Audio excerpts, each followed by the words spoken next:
Aloha.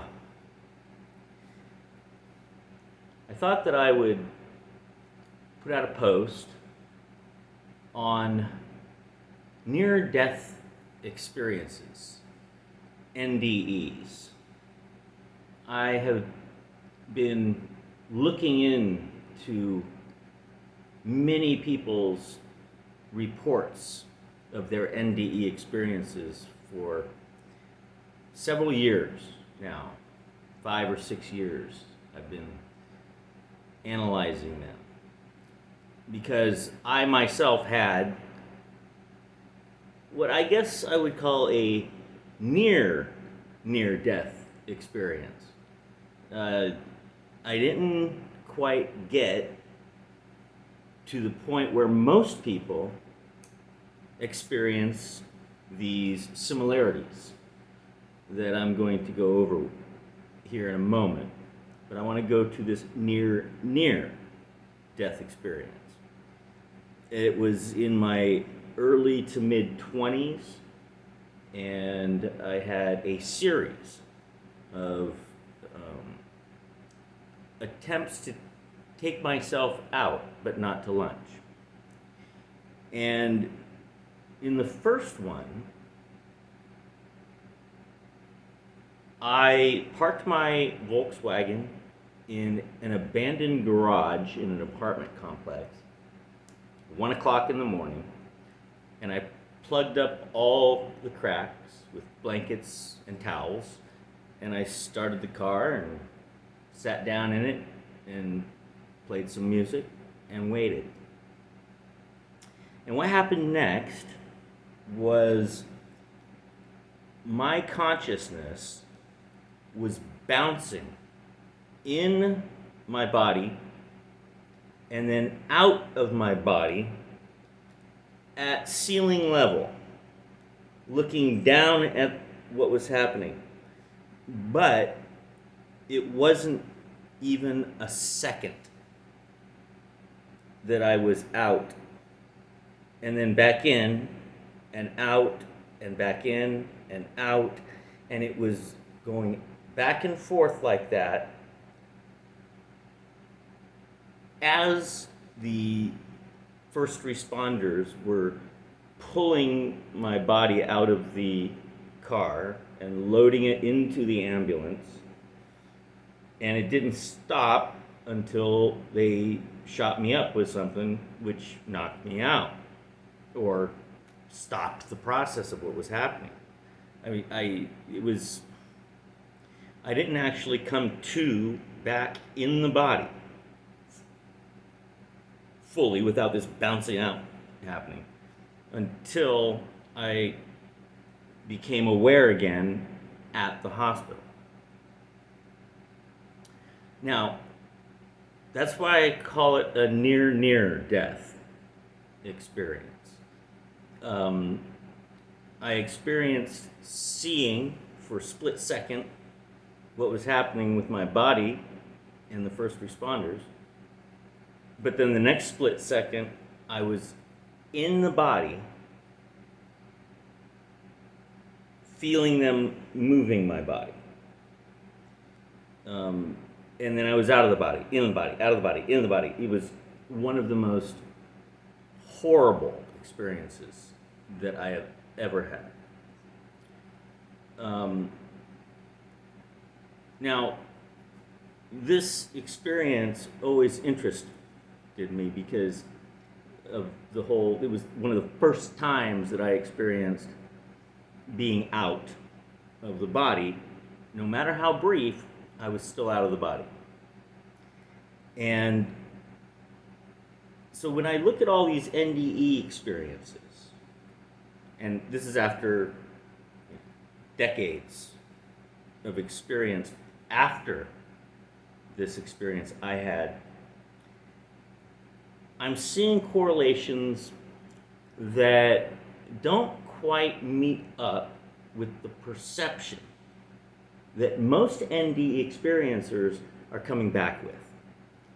I think it's something a little different. This isn't a new idea or concept or theory. I've heard other people touch on this in various ways, but I'm just going to break down the typical NDE experience with those aspects that most people report that are the most similar in their experiences. And the first is when they find themselves out of the body. Typically, they're floating up above it to some degree. And at this moment, when they realize they're not in the body that they were just in for who knows how long, they don't have much feelings about it. It's like a, look at that type of a feeling. Now, after looking at what's happening with the body they just came out of for pretty much a short period of time, they're distracted by something typically. And typically that's the approaching of some sort of entity or two.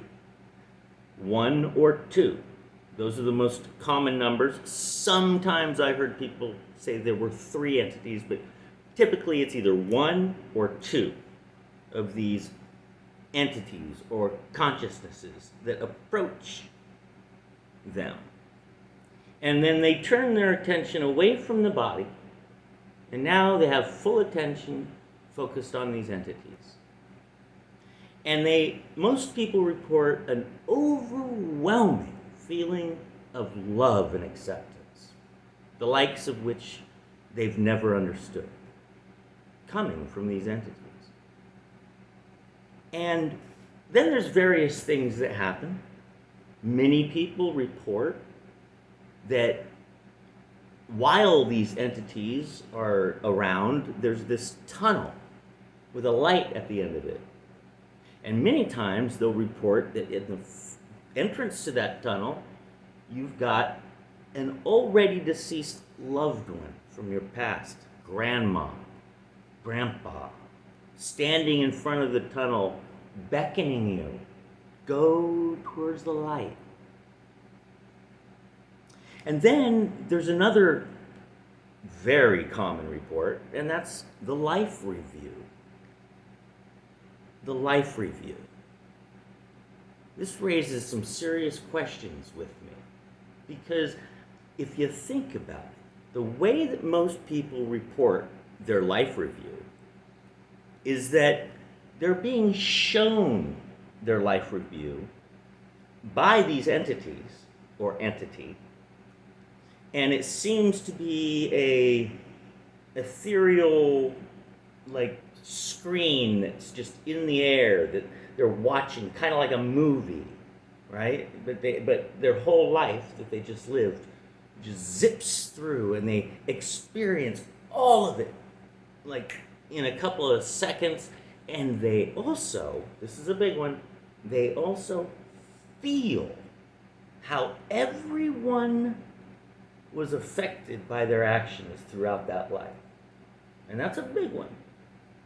That's what most people come out of it saying, that, yeah, I was feeling what other people were feeling as I was doing what I was doing back when I was 6 or 10 or 15 or whatever. Okay, so the life review.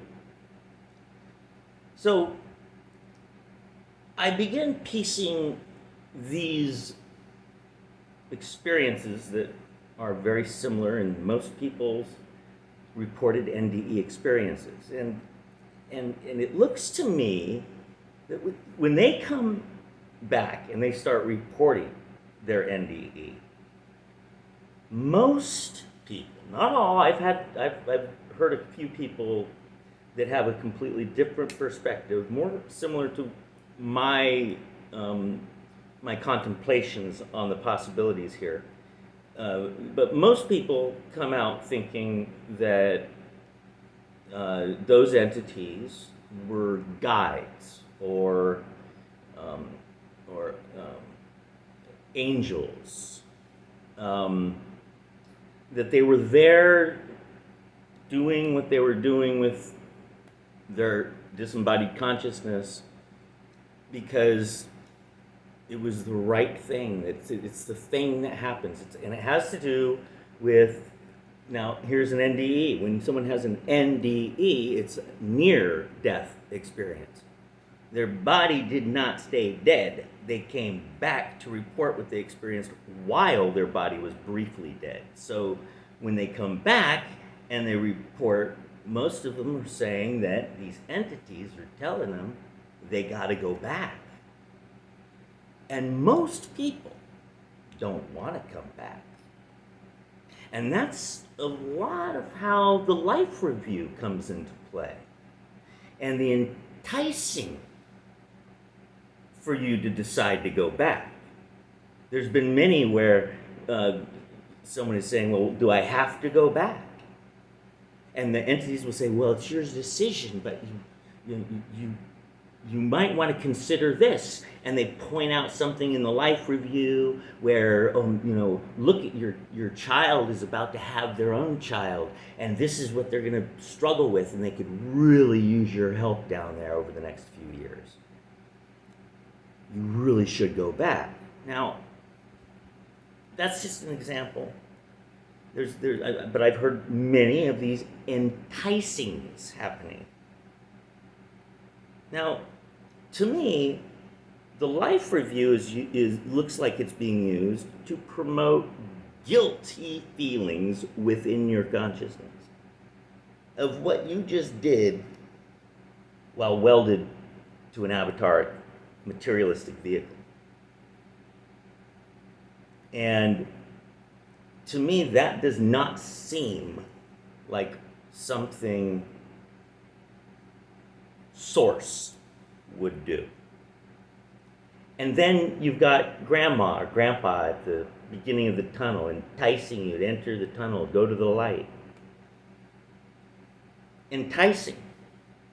Still another tactic that just doesn't settle well with me. And then there have been other reports with the people that have just one entity that shows up. And I've heard several that talked about they thought that this entity was God, right there, interacting with them, telling them they had to go back. And at that point, it was unquestionable for most people, even though they didn't want to come back. All these people with NDEs decided to come back. I wonder how many people that would have had an NDE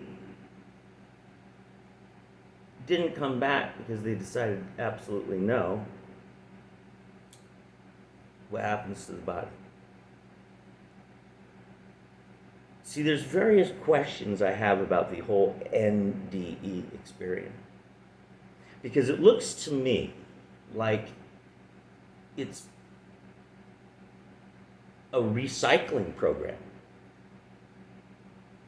Like when we, as pure consciousness, pop out of this avatar vehicle that we're welded to right now, when it dies, we pop out. Call it a soul. What I like to call it a particle of source. I think that I am a particle of source. And that all consciousness is particles of source. Just like the seed falls from the tree,